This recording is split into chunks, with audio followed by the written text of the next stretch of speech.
가끔 천문학자라고 하면 이런 질문을 받을 때가 있습니다. 가장 좋아하는 별은 무엇인가요? 사실 굉장히 답하기 난감한 질문인데요. 일단 저는 별보다는 은하를 단위로 우주를 연구합니다. 게다가 별은 다들 그저 비슷비슷한 점으로만 보일 뿐이죠. 은하라면 각각 아주 다양한 모양과 색깔을 뽐내고 있습니다. 그래서 차이와 특징이 뚜렷한 은하들 중에서 가장 좋아하는 은하를 고르는 건 어렵지 않지만 그저 다들 비슷하게 보이는 작은 점일 뿐인 별들 중에서 가장 좋아하는 별을 고르는 건 굉장히 난감한 질문이죠. 그런데 어쩌면 이젠 가장 좋아하는 별이 무엇인지 딱 하나 고를 수 있게 되었습니다. 최근 들어 천문학자들이 가장 주목하고 있는 별이 하나 있기 때문이죠. 센타우루스리 방향으로 370광년 거리에 떨어진 우리 태양보다 살짝 작고 미지근한 별 PDS-70입니다. 물론 얼핏 보면 그저 재미없는 시시한 별처럼 보입니다. 하지만 전혀 그렇지 않죠. 바로 여기에서 45억 년 전 우리 지구와 태양계에 벌어졌던 역사가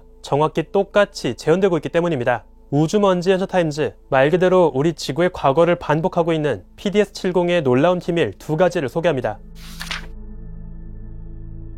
PDS-70은 태어난 지 500만 년밖에 안 된 정말 어린 별입니다. 이제 막 탄생한 만큼 아직도 그 주변엔 먼지 원반 속에서 새로운 행성들이 반죽되고 있죠. 2012년엔 이 먼지 원반 속에서 넓게 벌어진 빈틈도 포착되었는데요. 천문학자들은 원반 속의 입자 일부가 모이고 반죽되면서 새로운 행성이 만들어지며 생긴 틈이라고 생각했죠. 이후 2018년과 2019년 천문학자들은 VLT 망원경을 활용해서 이번엔 별 주변에서 외계 행성 2개를 발견합니다. 게다가 그 모습을 실제 관측을 통해서 사진으로도 확인했죠. 두 행성은 각각 목성의 7배, 4배 정도로 무거운 가스 행성입니다. 게다가 천문학자들은 더 바깥에 있는 행성 PDS-70c 행성 주변에서 또 다른 작은 먼지 원반의 존재를 확인했는데요. 바로 그 속에서 행성 주변에 새로운 위성이 반죽되고 있었죠. 우리 달 정도는 3개는 만들 수 있을 만큼 충분히 많은 먼지 원반이 PDS-70c 행성을 감싸고 있습니다. 놀랍게도 PDS-70은 새로운 행성과 새로운 위성까지 행성계의 기초공사가 한창 진행 중인 현장이죠.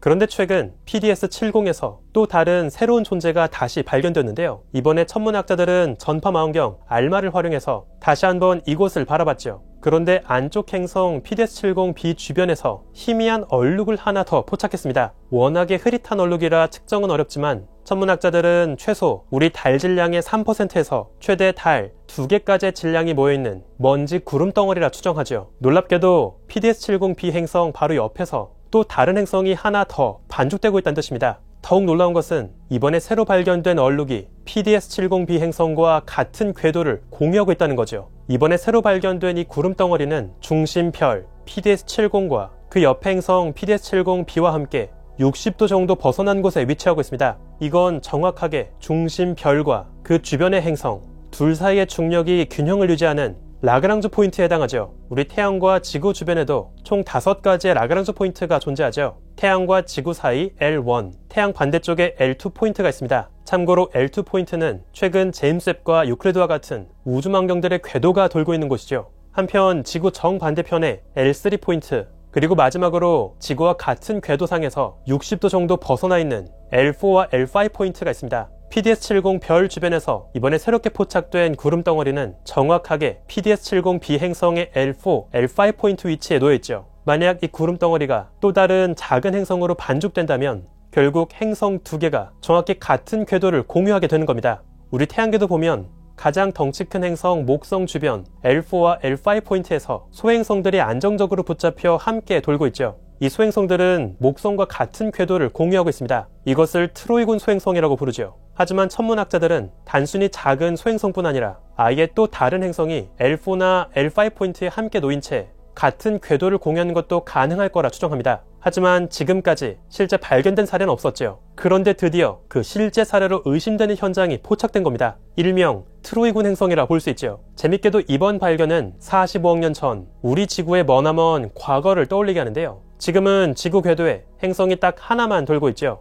하지만 천문학자들은 오래전 지구의 L4 포인트 위치에 놓인 채 지구보다 더 작은 화성 정도 크기의 행성 하나가 함께 같은 궤도를 돌고 있었을 거라 추정합니다. 그러다가 주변 목성 같은 다른 행성에 의한 섭동을 받게 되었고 결국 이 고대 행성은 L4 포인트를 벗어나 결국 지구와 충돌하게 되었죠. 이 거대한 충돌로 인해 퍼져나간 수많은 파편들은 계속 지구 곁을 맴돌게 되었고 그것이 모여서 지금의 달이 되었다고 추정합니다. 바로 오래전 지구의 L4포인트에 있다가 지구와 충돌했다고 추정하는 달을 만든 고대 행성 테이아의 이야기이죠. PDS-70 별은 아직도 한창 새로운 행성과 위성이 만들어지고 있는 높은 밀도의 먼지 원반으로 둘러싸여 있습니다. 이러한 먼지 원반은 이미 만들어진 행성들의 움직임에도 큰 영향을 주게 되죠. 따라서 현재 PDS-70 주변 같은 궤도를 공유하고 있는 이 두 개의 행성의 궤도 역시 서서히 흐트러지게 되고 결국 언젠가 충돌하게 될지도 모릅니다. 물론 이 행성들은 우리 지구와 같은 암석 행성은 아니죠. 따라서 충돌 과정과 그 결과는 우리 지구에서와는 많이 다를 수 있습니다. 하지만 적어도 PDS-70 주변에서 발견된 이 트로이군 행성의 존재 가능성은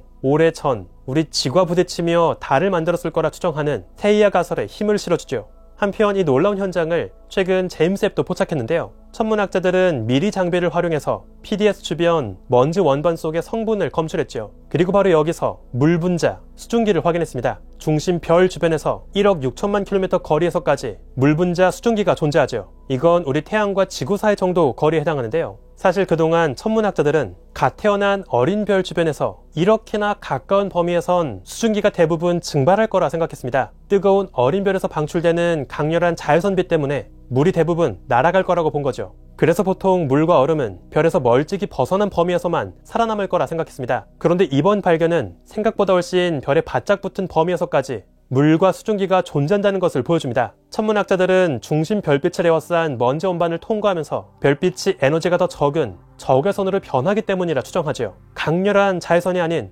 미지근한 적외선으로 바뀌면서 예상보다 더 많은 물과 수증기가 별 주변 먼지 원반 속에 존재하게 된 겁니다. 이번 발견은 우리 지구의 바다를 채우고 있는 물의 기원에 관한 새로운 질문을 던지는데요. 그동안 많은 천문학자들은 물의 기원을 지구 바깥, 소행성과 해성 위주로 찾아왔죠. 과거 지구 궤도 정도에선 너무나 강렬한 태양빛을 받을 거라 생각했고 물, 수증기 대부분이 증발했을 거라 생각했습니다. 그런데 이번에 관측한 PDS-70은 별을 에워싼 두꺼운 먼지 원반 덕분에 자체적으로 별빛 일부가 차단되는 것을 보여줍니다. 그리고 꽤 가까운 거리까지 물과 수증기가 존재한다는 것을 보여주죠. 어쩌면 그동안 지구 바깥 해성과 소행성에서만 물의 기원을 찾아 헤맸던 천문학자들의 시선을 다시 지구 궤도 쪽으로 돌려주는 발견이 될지도 모릅니다. 게다가 제임스 웹은 비슷한 영역에서 굉장히 많은 규산염 먼지의 존재까지 검출했는데요. 규산염은 바로 규소를 기반으로 하는 성분, 우리 지구의 암석을 구성하는 가장 흔한 성분이죠. 정확히 우리 지구와 같은 암석 행성을 만들 수 있는 아주 많은 양의 규산염 먼지들이 PDS-70 별 주변을 한가득 에워싸고 있습니다. 물론 아직까지는 이 별 주변에서 목성보다 거대한 가스 행성만 발견되었을 뿐 지구와 같은 암석 행성이 발견된 적은 없습니다. 하지만 만약 시간이 더 흘러서 이 안쪽 부스러기의 원반이 반죽된다면 규산염과 물을 머금은 암석과 바다로 채워진 지구와 같은 행성도 탄생할 수 있지 않을까요? 이번 PDS-70 별 주변의 발견들을 보면서 문득 이런 생각이 들었는데요.